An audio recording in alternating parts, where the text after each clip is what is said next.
This video was made possible by Brilliant, a math and science problem-solving website that makes learning fun and rewarding. In the Dhammapada, Buddha says, quote, "If, as you travel, you meet none better than yourself or equal, you should steadfastly travel alone. There's no companionship with fools." So Buddha's saying that the fool doesn't make a good friend, and if you don't have good friends, he says it's better to be alone. And even though that might sound obvious, it's actually difficult to put into practice, because people don't think about what it means to be a good friend. When we know what a good friend is, we know what a bad friend is. And when we know what a bad friend is, we can avoid wasting our time and energy in that type of relationship. So let's start at the top. What is a good friend? Like Buddha says, I think a good friend offers you companionship. They offer you a relationship where there's mutual learning, and because of that, there's a mutual increase in freedom. The mathematics of friendship work out such that 1 + 1 is equal to 3. Both parties get more within the relationship than they would without it. The relationship allows them to gain greater insight into themselves, each other, and the world.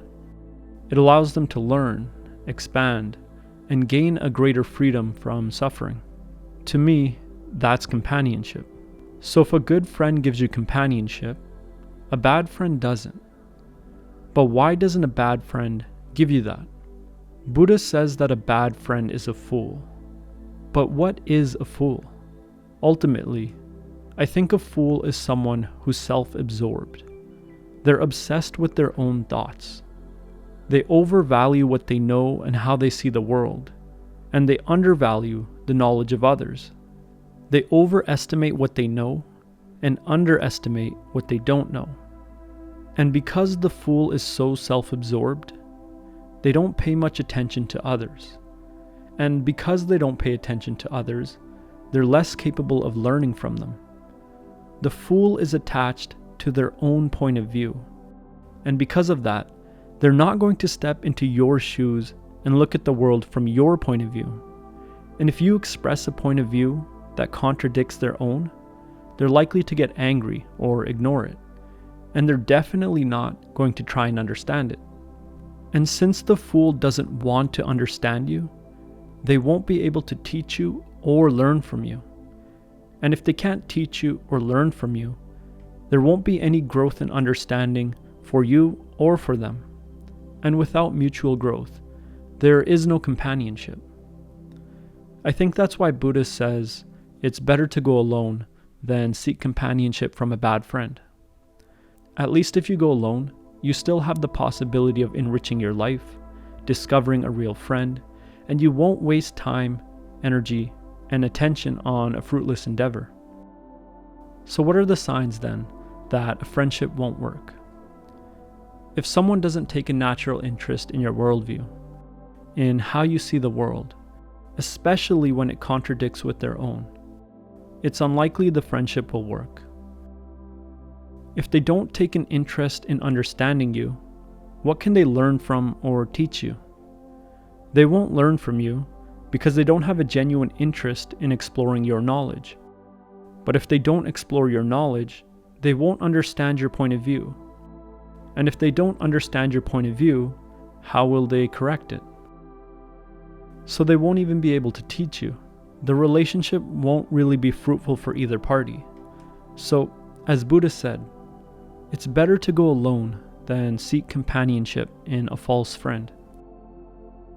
But it's worth considering how good of a friend we are ourselves. Do we take a natural interest in the worldview of those around us? Do we try to step into their shoes and see the world from their point of view? Do we explore their knowledge and see what they know that we don't? And if we don't, why not? There's someone here in front of us with a unique point of view, experiences, knowledge, feelings, and ideas. And through mutual exploration, we can both expand our own views of the world. But if we're not interested in what others think, if we're not interested in a point of view that challenges our own, then we have to ask ourselves, what are we really interested in? Are we just interested in being validated, flattered, and obeyed? Are we just seeking the feelings of comfort, superiority, and power? It's just something to think about. So if awareness and lack of self-absorption is important for true friendship, what stops us from being aware? I actually talked about this in another video titled Buddha, Be Aware, Become Free. I'll put a link to it in the description below because it picks up where this one left off and builds nicely on top of it. But before you go, remember, this is just my opinion and understanding of Buddha's words, not advice. And please consider liking this video if you liked the video. And if you're looking for a way to increase your wisdom, I recommend checking out this week's sponsor, Brilliant. Brilliant is an interactive learning platform built off a very simple yet effective principle. You learn best while solving problems in real time. Brilliant starts you off with simple problems, but they increase in difficulty bit by bit until, before you even realize it, you've learned a fundamental concept in logic, science, math, or computer science. They've recently taken the interactivity on their platform to a whole new level. Check out this example from their newly redesigned Mathematical Fundamentals course. You might remember the Pythagorean theorem from school, like what the formula is, but in this lesson, you're moving around triangles and actually proving that a squared plus b squared is equal to c squared. It's pretty cool, and there's a lot more where that came from. Join a community of over 8 million learners today by going to www.brilliant.org/freedomandthought or click the link in the description below and you can sign up for free. As a bonus for those who are ready to push themselves further, the first 200 people will be hooked up with 20% off the annual subscription. As always, thanks for watching, and I'll see you next time.